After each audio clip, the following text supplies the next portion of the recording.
Thank you very much for that kind welcome. I will do my best to speak loudly. I am known for being soft-spoken and spending a lot of time behind my desk with spreadsheets. So I get up in front of people occasionally, but do very much enjoy the chance to be here with you. So Doug, I think, gave a pretty good overview of why I'm here and what I want to talk about. So I'm just going to go ahead and jump right in. I like to start my talks with a question, which is, how many of you have a smartphone? And just go ahead and raise your hand.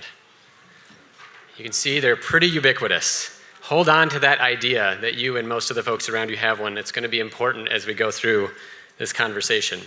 So you have a smartphone. One of the things I think is really interesting to think about with that smartphone is many of today's high school students have never used anything but a smartphone or like a landline phone. Many of today's elementary students or young children like mine think that every phone that we have can take pictures, play movies, and send messages from everywhere. They have no idea where we've come from. And I think the important point about that is that these disruptive devices have put unprecedented power in the hands of just about everybody, and in a very short period of time. So let's go back to the phone for a second. Raise your hand again if you have a smartphone. Thank you for doing that. And then keep your hand up if that phone came from your landline phone company. There's a surprising lack of hands in the air. There's a few. I appreciate the folks who do that. It always surprises me. And the idea is that there's a lot of disruption happening, that has happened in our communications industry. And the point is that most of that disruption is coming from the outside.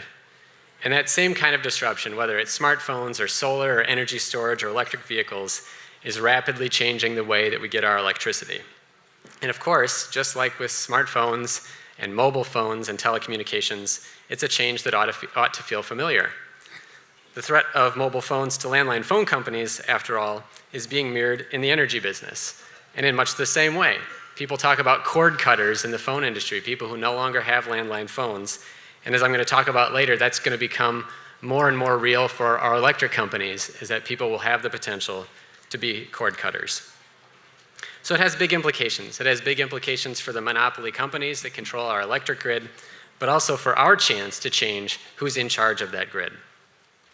So I think it's always useful to give a little bit of history about how the electricity system has operated, so that people can understand just how innovative and dynamic and different today's era is.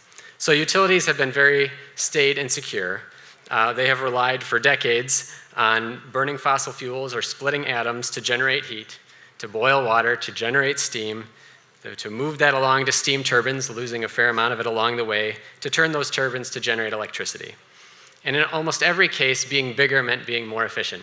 And so those power plants steadily got larger and larger, some of them generating enough power for hundreds of thousands of homes. And the result was a good thing. It was lower prices for electricity decade after decade, from the early 1900s through the 1960s. And there were a few offshoots of, or issues with air pollution or radioactive waste, but we didn't seem to care too much about those at the time. The largely ignored cost of this centralization, though, and this focus on economies of scale and bigger is better, was the concentration of our utility companies into monopolies, much like the landline phone business. And actually the granting of these monopolies was deliberate. Samuel Insull, who's pictured here, was a protege of Thomas Edison, and it was he, along with progressive era politicians in the early 1900s, that first created this regulatory compact where these big companies would be given a publicly sanctioned monopoly in order to have that protection from competition in exchange for delivering power at lower prices. And Wisconsin was actually one of the first to do this. Back in 1905, they were close on the heels of New York in forming one of the first state utility commissions to oversee these new formed monopolies. Wisconsin was one of the first, and one might argue that it is still paying the price.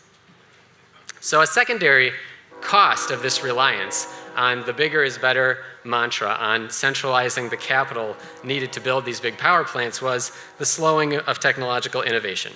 And the reason that I've shown a picture of cake is that if you're a baker and you want to make a better cake, you're going to try your recipe and you're going to try different things. You're going to change the level of the ingredients, you might change how long you bake it for, but the idea is that the more you try it, the closer you're going to get to the perfect recipe.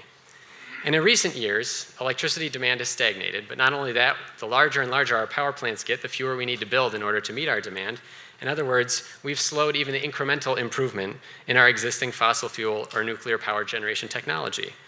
And not only that, as the iteration and learning has slowed in the technologies of power generation, a culture of stagnation has set in that's also reinforced by a lack of competition.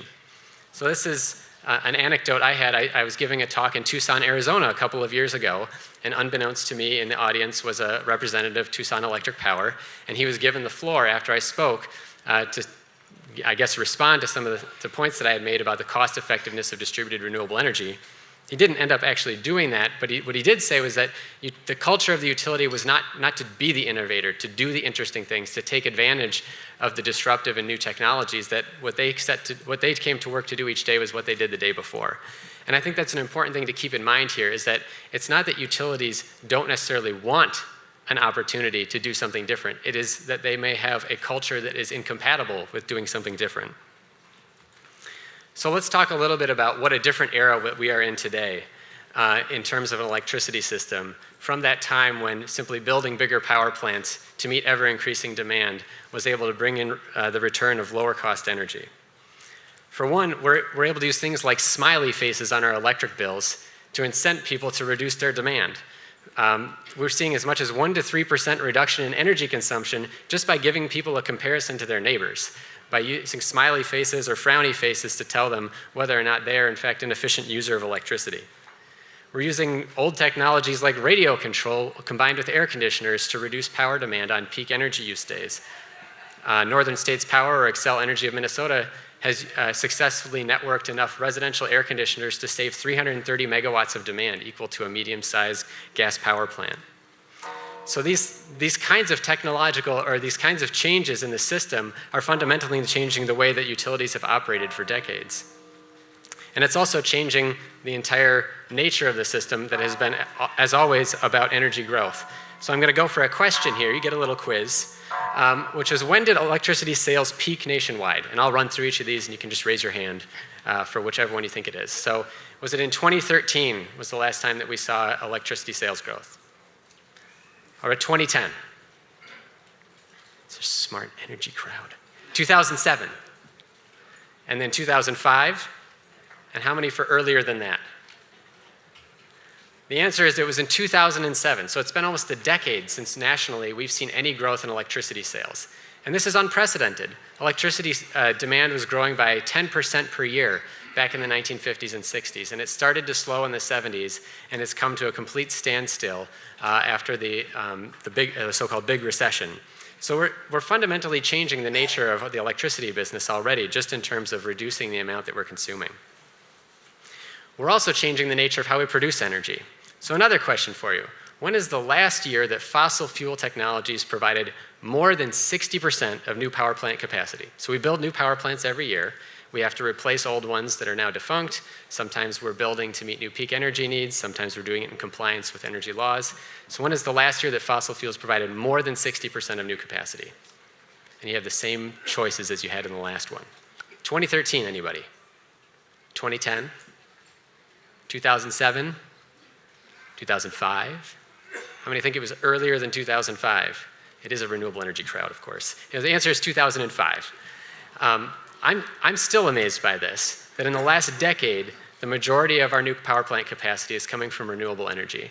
But I'm even more amazed and heartened by the fact that a significant portion of that is coming from distributed energy sources. So the boxes highlighted there, the red boxes that are highlighted in the white squares, represent distributed solar's share of new power plant capacity in each of the last 10 to 12 years. And it's been growing. In the past few years, it's been between 10 and 15%. In the first quarter of 2016, it was almost 30%, coming from essentially rooftops on residential and commercial buildings. That is a huge change from the way that we have traditionally gotten our electricity, but it's also a huge change from where we're getting our electricity. The stuff that's in those boxes is not coming from utility companies. And the other thing that this is doing, so we not only have stagnant sales, we not only have power coming from different places than it's ever come before, but it's putting cost pressures on the utilities, who have traditionally overbuilt in anticipation of growing demand and then sold that electricity on the wholesale market to other places. You would think that if all of them are trying to do the same thing, it wouldn't be very effective. But it's particularly not effective now that we have a lot of wind power on the system, which has no fuel cost to operate. And so wind is setting the wholesale price for our energy systems, and it means utilities are no longer able to sell their excess energy from their fossil fuel or nuclear power plants. So it's very much changing the game for the utility companies. So we have utilities that are sort of culturally stagnant and technology that for them has not changed very much. And we have a system now that's moving much, much faster than they've ever seen before. And I'm going to give you a few examples. First of all, solar. In 2014, it was every 150 seconds that we installed a new solar array in the United States. Now it's about every 60 seconds. That's about 10 of them since I started, although I'm not entirely sure because sometimes I go faster when I'm up in front of people. But the thing that's so amazing about solar is that it's mass produced. So the same panels that you might see here at the Energy Fair are the same ones that the utilities are going to use in their big utility scale fields. And what that's meant is that the manufacturing has rapidly driven down the cost of solar. We're having rapid innovation not only in the manufacturing, but also in the delivery and installation of solar because we're driving so many new installations, driving so much new production.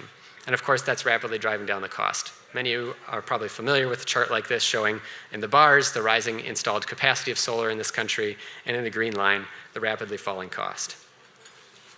And I think the most exciting thing about solar is not only is it getting competitive with retail electricity prices, which is where solar on our rooftops competes with, is at the retail level, but it is going to be increasingly competitive. And over the next decade, solar is likely to be competitive in just about every state without any subsidies.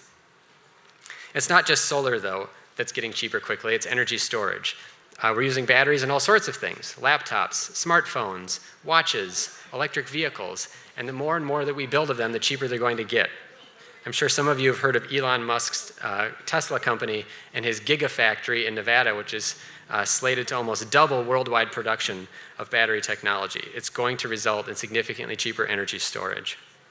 And it's not just that the new technologies are getting cheaper, they're also getting smarter. This is actually a picture on the left there of my home thermostat. If I wanted right now, I could say, you know, the kids could probably manage it a couple degrees warmer. They can always go play in the sprinkler. It's amazing that we can do that. I mean, actually, technically, I don't think I have an internet connection here. So we have one last hurdle to overcome in that. But the point is that we have unprecedented control over our energy use, whether it's the home thermostat or the smartphone, whether it's lighting control. We have a new expectation of control. Frankly, once people have opportunities to have control, they're not going to want to give it up. And it's not just that we have these technologies available now, but they continue to change and improve year after year. With software updates, we can improve the thermostat and the phone to take on new tasks. And even the phone itself. My phone will last, 3 to 5 years before the battery is completely defunct or before the technology no longer works effectively, but they release a new model every year and new software, and the apps that go on my phone update maybe every week or every month. So the hardware and the software of our communications technology and our power generation technology is changing very fast. It's a whole new world for electric companies.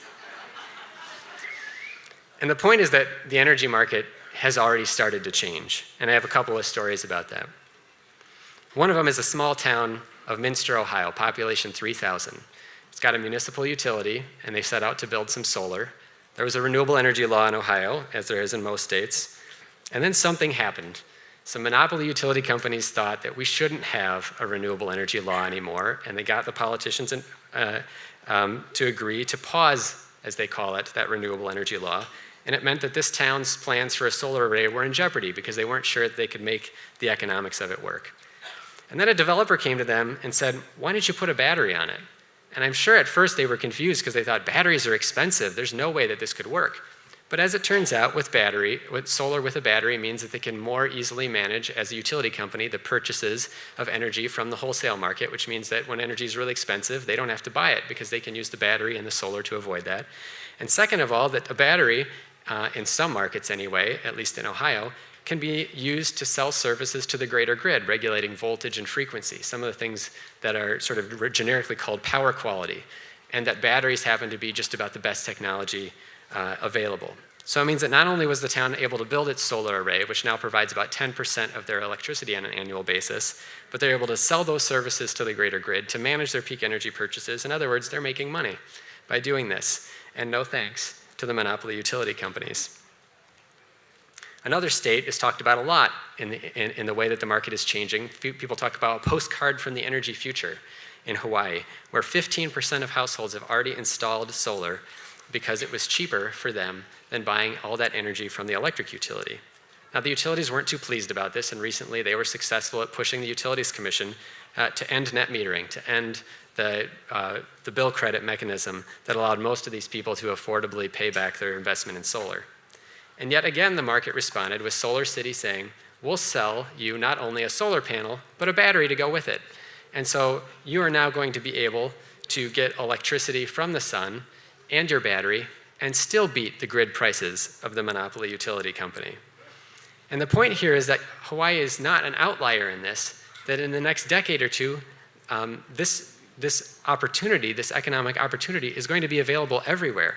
The Rocky Mountain Institute, in fact, has put out a study essentially saying that the combination of rapidly getting cheaper solar and rapidly getting cheaper batteries is going to mean that within 20 years in just about every state in the United States, homeowners or business owners are going to be able to get cheaper electricity from their rooftop than from the electric utility. And that economic choice is fundamentally eroding the utility's political power. So ultimately what that means is that the technology and these disruptive forces, from smartphones to solar to batteries, are eroding the utility's political power, and that the electric system looks less like a monopoly than at any time since Samuel Insull first suggested that utilities should accept public regulation in exchange for government protection from competition. So it's a big opportunity. And I want to talk a little bit about what that big opportunity is. First of all, it's an opportunity to tap into the $360 billion a year in electricity sales in this country. In some ways, it's all up for grabs, and local communities can stand to benefit. And I want to give you another sense of how big that opportunity is. By the way, this is apparently a picture of what it would look like to stack $1 billion bills. So 360 billion would take 360 of these, and I couldn't figure out a way to make the clip art work. But another way to picture this opportunity is not just the money, but in terms of what the opportunity is in terms of electricity generation in our local communities. So what this is a map that was produced by the National Renewable Energy Labs. They just updated this data earlier this year that looks at the percentage of a state's annual electricity use that could be met by rooftop solar alone. So on residential, commercial roofs, public buildings, what have you. And you can look at Wisconsin here, which is 40%, and I just want to sit on that for a second. 40% of the electricity that we use on an annual basis could come from rooftops alone. That's not counting parking lots where we could put solar, brownfields, landfills, solar anywhere else that you can think of. That's an enormous amount that we can do at a local level, right where we use electricity at minimal transmission costs. And what that means is that the second thing is that the issue, technology is also going to solve this issue about backup or standby or spillover onto the larger grid. Because when you have solar alone on a home, about 50% of that electricity is actually captured in the home, because a lot of times the homeowner's not there, they're not using the energy during the daytime. When the solar array is producing, it goes back onto the grid. Every study, by the way, says that that's of a benefit to the greater grid, but we'll get into that a little bit later. But the point is that when you combine it with some of these other smart technologies, whether it's electric vehicles or batteries or the smart thermostats and smartphones, almost 90% of that electricity can actually be captured on site. So we not only have an opportunity to generate an enormous amount of our energy locally, but to use it locally as well. And there are, of course, big benefits for that, and I'm going to run through a few of them. The first one, of course, is just renewable energy is a big benefit. Fossil fuel pollution costs Minnesota, for example, $2.1 billion a year in health and environmental costs, mostly from coal-fired generation. But not only that, renewable energy is a great hedge against volatile fuel prices. We've all heard about fracking and natural gas is super cheap, and electric companies, believe me, love building natural gas plants right now, because the forecast looks splendid when you use really low prices that we've had for just the past few years. But I want to point out that although the line for natural gas there in gray is pretty low on the right side, the line on the bottom, which you might mistake for the x-axis, is the cost to get fuel for solar and wind, and it's always zero.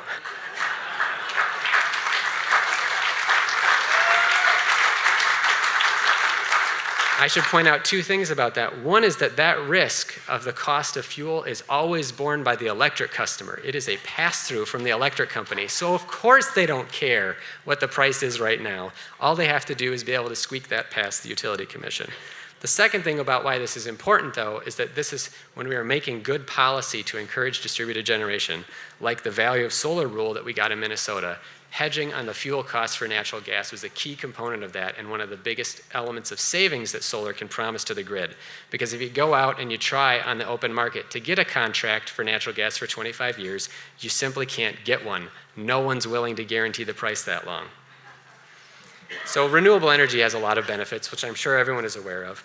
Distributed energy has particular benefits as well. When we talk about utilities saying that, oh, solar is going to have all these integration costs and complications for us to integrate to the grid, that might be true if you were talking about all the solar built in one specific place where one cloud could cover it up. But if we disperse solar generation over a wide area, it reduces by tenfold those integration costs. We also have local economic benefits. When you build a megawatt of solar, based on a 2014 analysis we did with National Renewable Energy Lab, JEDI tool for economic analysis, it's about $2.5 million in economic impact and about 20 jobs that are created. But more important than that is the $5.5 million in energy savings that 1 megawatt of solar is going to deliver over its lifetime. And that's money that comes right into the local economy. And that's why distributed solar has so much more value for our communities than simply solar built anywhere and by anybody. Randy Cavanis can tell you all about it. He was part of a group called the Green Energy Farmers in Iowa that in around 2010 decided that they would try to build some community wind farms, could sell electricity to the local rural electric cooperatives, and give a lot of farmers in that area a chance to invest in renewable energy. And been very successful. You can read more about it in a recent report that we did on community-owned renewable energy. But one of the things that Randy understood better than any utility executive, I think, is that community ownership meant bigger economic gains for his community. And of course, those economic gains hold up in many different ways. Local ownership tends to have more jobs created for the same size project, a significant greater economic impact. And then I want to dwell a little bit on this last thing, which is a little bit hard to understand without some explanation. But some researchers in Germany were admiring the way that they were rapidly expanding renewable energy. And they were thinking to themselves, what's the implication of the choice that we've made to let average and ordinary people invest in solar and wind in a way that hasn't been done in a lot of other places? So they thought, well, let's study this. Let's find a couple of different towns, one that has locally owned renewable energy projects and the other one that doesn't. And let's see if that makes a difference in the attitudes that people have toward renewable energy. And what they found was remarkable. It was as much as a 40 to 50 point difference in support for adding additional renewable energy in that nearby region if folks had had a chance to be part owners of that, if they had skin in the game, if they could make some money from it. And I think that's one of the key, every time folks talk to me about climate change, which incidentally is not something that we focus a lot on at the Institute for Local Self-Reliance, I tell them the way that we're going to be successful in addressing climate change or renewables or any of those things is to give people a chance to participate and benefit themselves, and that will motivate them much better than any kind of moral imperative that we can give them. It helps to have a moral imperative too, don't get me wrong. So what's holding us back? We have all of this disruptive technology. We have utilities that are on their heels in responding to it. And the problem, of course, is that we have antique rules for the utility system. So as I mentioned, the utility companies that have for years and years benefited from building ever larger power plants to address growing electricity demand, and they're still stuck in that model. And it's holding the public interest captive. And frankly, you should know all about this, at least if you're from Wisconsin, because monopoly protection fees, as I like to call them, are shifting more of the energy bill toward what we call fixed charges. So there's two parts to your electric bill. There's the part you get charged every month just for being a customer, and there's the part you pay based on how much energy you use. And traditionally, the part that's based on how much energy you use is the larger part of the bill. And that gives us all sorts of great incentives to reduce energy consumption, which isn't just an environmental benefit, but an economic benefit, not just for that user, but for the whole system. Because the utilities build that system to meet peak energy demand, and the more we can reduce that demand, the more cost effectively we can produce energy for everyone. But now what Wisconsin utilities, and what frankly many others are doing, is saying, let's actually move more of the stuff over here. Because what we're noticing is that people are actually taking advantage of the way the bill is structured and saving money. And even though that's definitely in the public interest, it is not in their private interest. And so they are shifting more of the bill to be at that fixed portion.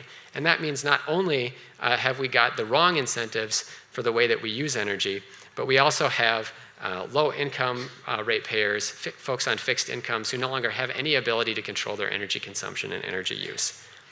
So the good news is that although we know the rules of the system are antique, we also already know that new rules can kickstart the next stage of innovation because they already have.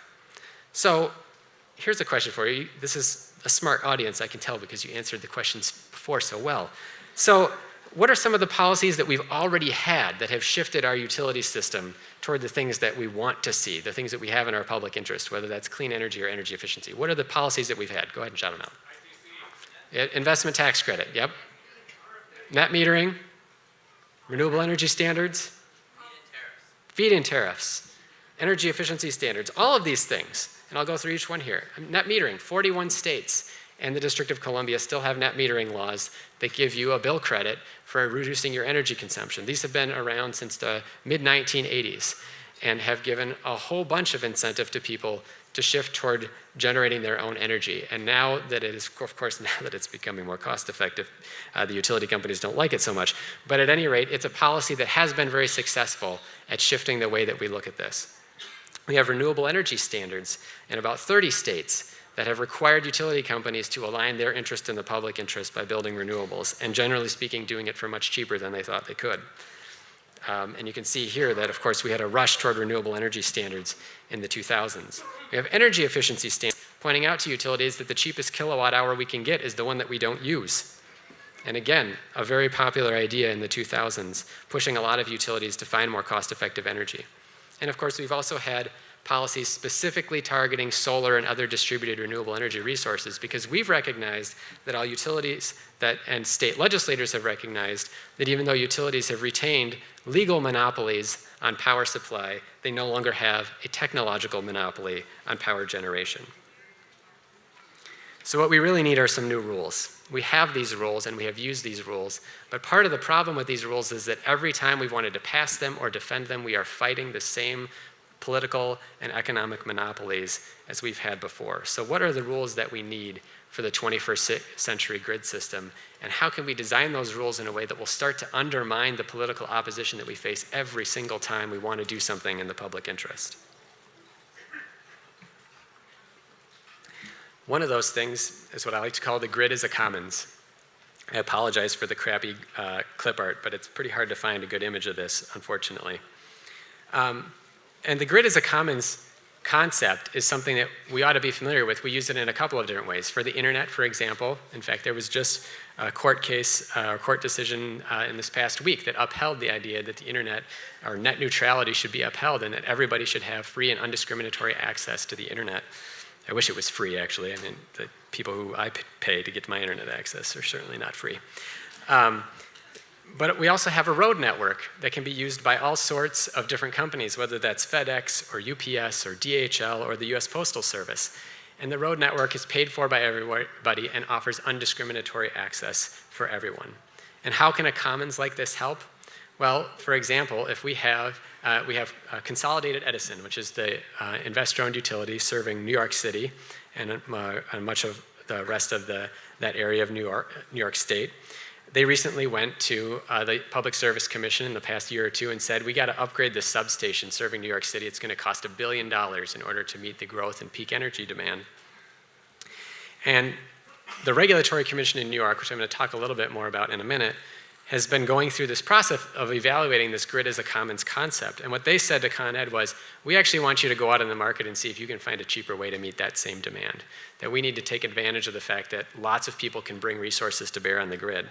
And so they did. They put out a request for proposal and they found distributed resources in terms of demand response and energy efficiency and conservation that were able to deliver the same power capacity as $1 billion substation upgrade for 1/5 the price.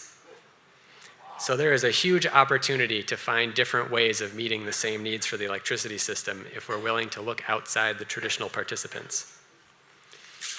The second thing is that we need to figure out how to shift from central planning to what some folks call transparent pricing or hourly pricing or time of use pricing. But the idea here is that why don't we reward customers that use solar or storage or distributed or demand reduction in service of a more efficient electric grid.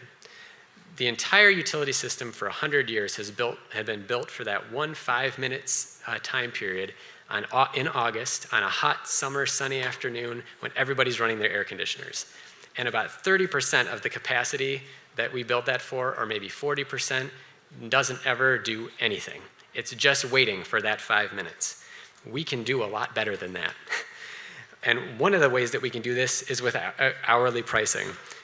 There was a voluntary pilot done by the Pennsylvania Electric Company, now a subsidiary of Exelon, but they were able to get 6% peak energy reduction during the 2 to 6 p.m. peak period by simply allowing people to voluntarily opt in to their time of use pilot. It's kind of one of those boring and technical things, but when we think about the way that we can enable this with smartphones and smart thermostats so that it can be something that people can sign up for and can be managed automatically, why shouldn't we be doing this? So the third thing in terms of the new rules that we need a grid as a commons, we need transparent pricing that allows participation, but we also need that $360 billion opportunity to be accessible to everybody, and not just those with a prime credit score. One of the tools that we can use for this is called on-bill repayment. The idea behind it is that if I want to finance insulation or a new hot water heater or a solar hot water facility on my house, or maybe subscribe to Community Solar Garden, that I would simply sign up with it through the provider of that service, and the cost of that would be financed over, say, 5 to 10 or 12 years on my utility bill.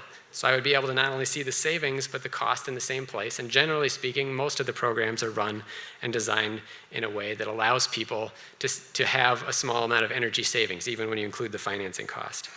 I think the important part about this is to realize that energy is fundamentally different from the usual way we use credit scores, and that's why this is so important. A credit check on someone is great if they're taking out a loan to buy a car, because we know they're going to need to make payments, and cars don't make them any money. They cost a lot of money. A credit score is a lousy way to screen people for stuff that makes money. Solar energy saves people money on their bill. Energy efficiency reduces their energy bill. And so a tool like on-bill repayment that doesn't use a credit score but uses a much more benign metric like do you pay your utility bill on time is a great way to vastly broaden the number of people that can participate in energy efficiency and renewable energy and without substantially affecting the amount of people that default on their payments. One of the things that's really important about this is that there are lots of utilities already in this game. Electric cooperatives in particular have offered programs in many different states. We actually did a podcast with one called Midwest Energy based in Kansas, and they're allowing almost all of their customers to get this financing opportunity for insulation, energy efficient furnaces, water heaters, even on-site solar. And the benefit, of course, is that it means that the opportunities that we have in this new distributed era are available to everybody. So the question is, how do we change the rules? We know that we don't have the right rules for the system. We know that the incumbent players are not the best ones to deliver on the innovation and opportunity that we have, nor are they the ones that we want to benefit. The good news is that 25% of electric customers already have a say in what their utility does. They are either served by a municipal utility that is owned by their city, or they are a member owner of a rural electric cooperative. Many people, especially in the instances of the cooperatives, may not even realize that they are a member owner. We've done some interesting research, that's a little bit of an aside, but only about 10% of members turn out in cooperative board elections, which means that probably out of the 90% that don't, a good half of them have no idea that they even get a vote.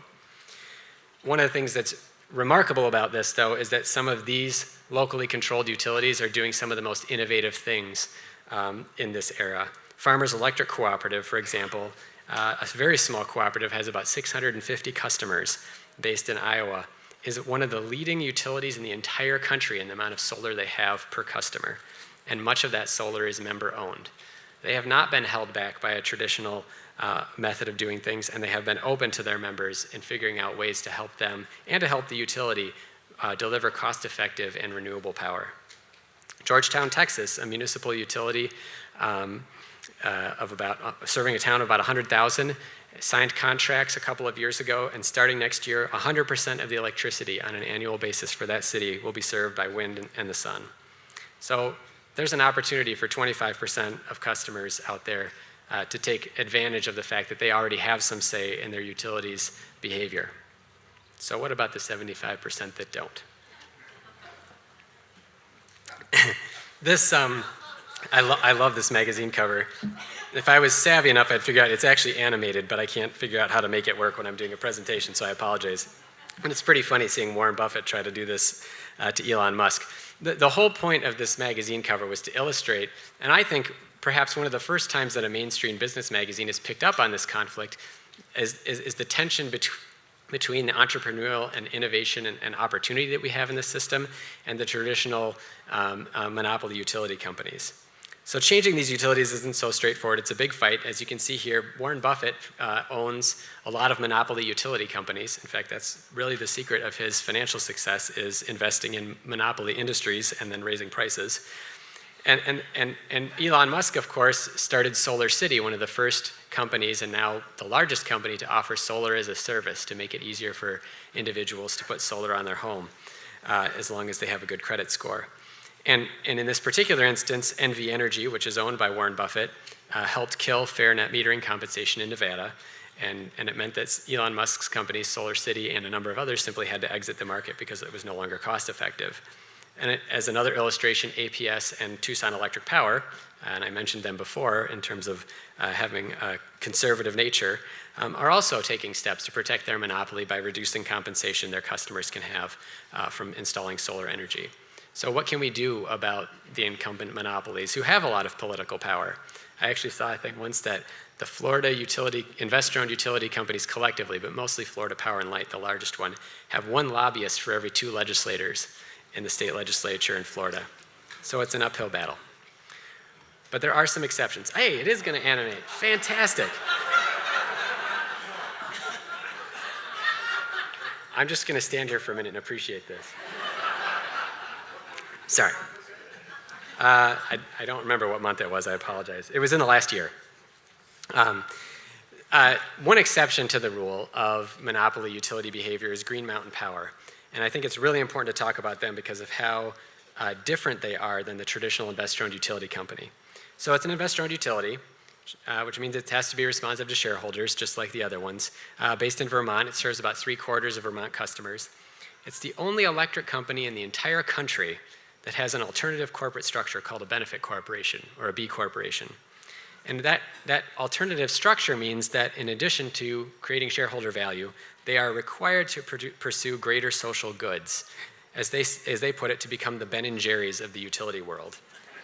And unlike their peers, Green Mountain Power has done things like help customers finance energy efficiency and solar and energy storage, has developed local microgrids to deliver resilient power in many communities that were affected by Hurricane Sandy, and also published maps of their distribution grid to help their customers and other businesses identify the best places to add new local power generation. So we have an opportunity here. We have had a regulatory compact for about 100 years that suggests that investor-owned utility companies can serve the public interest, and as a result, we will shield them from competition. And we could change that and say to them that if we want to continue to retain that monopoly, that you have to restructure as a benefit corporation to more clearly serve the public interest because of the many, many, many instances in which they have used their power and influence to oppose the public interest. I'm at least not aware of a renewable portfolio standard that passed unanimously through a state legislature, and I'm willing to bet there aren't many out there that I haven't heard of. A second way that we can do this and address this issue of change for investor-owned utility companies is to figure out new rules that we can have for the system. This is an image from New York. They're doing a process called Reforming the Energy Vision. It's led from the top down through the regulatory system, so I'm not going to pretend that it's something that's going to happen everywhere or in Wisconsin in the near future. Sorry. But what they're doing is essentially implementing that concept that I mentioned earlier about the grid as a commons, that they're going to have utility companies and third parties and residential and business customers all having access to providing services on the energy grid. It's really a fundamental rewrite of the rules to supplant centralized control with distributed power. Utilities are still going to play a role. Somebody still has to maintain the poles and wires that are delivering energy to the homes and businesses. But it is going to fundamentally change the way that utilities play in that system, and I think even more importantly, it's going to fundamentally change the utilities in terms of removing them as the reliable oppositional force, all things good and all change on the electric system. Ultimately, there unfortunately is no one-size-fits-all set of rules for a 21st century electric grid. But there is, I think, one universal principle, which is that if the technology and the economics of last century's utility monopoly are obsolete, then it is time to adopt rules that enable the transition from energy monopoly to energy democracy. Thank you.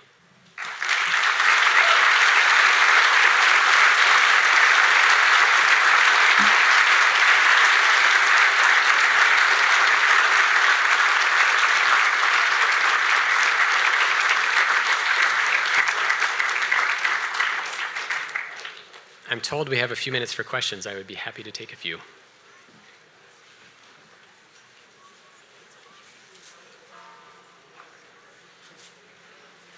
Or I can just put up the Elon Musk versus Warren Buffett slide. I'll talk. Please. My name is Alicia Leinberger, and I own Ethos Green Power in Viroqua, Wisconsin. And one of the things that I'm doing is running for state assembly in Wisconsin.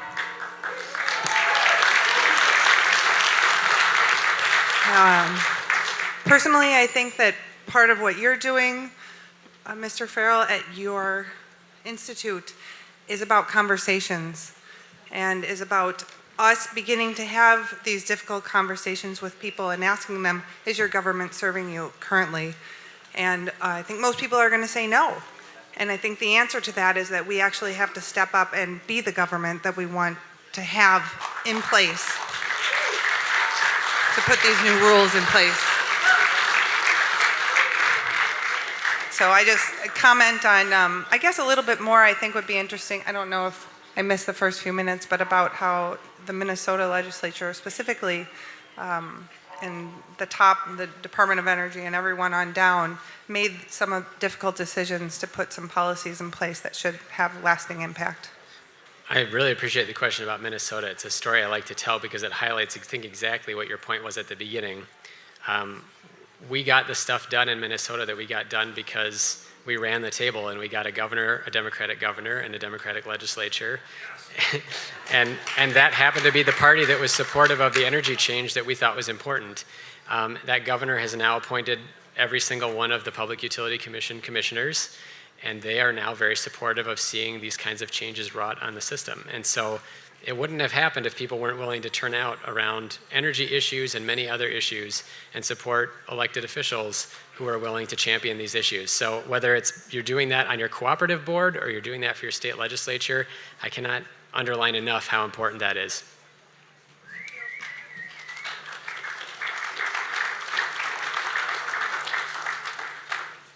Thanks for the talk. So I'm thinking about the young people in the room since I think I'm one of them. And, you know, a lot of us are really committed to this idea of creating energy democracy. And I'm wondering if you could provide some insight on some areas of study that some of us should be looking into that would help position us to help contribute in the future. That's a good question about what you can do. You know, I wish I could give you a better answer, but the truth is I sort of stumbled into this about 10 years ago. I was looking for an informational interview to find out what the Institute for Local Self-Reliance was about. And they said, hey, we've got a position open on our energy program. Why don't you just interview for that? And I went in and I talked really great about everything I knew from the one class I took in graduate school on energy policy, and they were willing to take a chance. So what I would say about it, though, is I think there are a couple of things that I've learned about what's important here. One is certainly get involved wherever you can, whether or not that's your job. So I did a lot of stuff outside of the very meaningless and petty things that I did before I had this job in order to pay the rent. That gave me a chance to meet people and to work on interesting things. And they weren't in energy before that. But you know, there are, for example, one of the folks that I work with runs a group called Cooperative Energy Futures, and they're helping organize community solar projects in Minnesota. And so they're doing door-to-door canvassing. Or there are groups like Environment Minnesota or MPIRG that do that on a range of issues, including energy. There are folks that help organize busloads of people to go to the legislature and have conversations with legislators about why these things are important and why they matter, not just for like a cleaner environment, but why it matters that people should have a choice over whether or not they can produce their own energy. And that, frankly, is an issue that can be popular across the political spectrum. So certainly, a lot of organizations like mine take interns, which is a great way for us to give people some experience and throw a lot of stuff at them and see see what sticks. So I don't know, there's a lot of different things you can do. I don't know if that's helpful. I do have to say though that in terms of formal education, I certainly didn't focus in the area that I'm in now, so I wouldn't sweat it too much when you're in school.